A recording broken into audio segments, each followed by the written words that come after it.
I'm not sure if you knew this, but you actually need to season your mortar and pestle.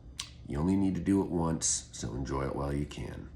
Let's go. First, put white rice, yes, white rice, and some kosher salt in the mortar and start grinding. This will start to get rid of the bits of rock and dust from the granite and smooth out the inside. Grind this into a dust and make sure to get it all around the entire inside of the bowl. The dust will look slightly gray. This is normal. Dump the dust and begin again. And keep doing this process until the dust comes out white with no gray specks anymore. It should look nice and clean. Second, wash the mortar out with water. Just water. Only water. Don't question it. Let it dry, and on to the third step. Grab a bunch of peeled garlic and some other spices you like. I'm choosing Thai chilies and some black peppercorns, and grind this into a paste and cover the entire inside of the bowl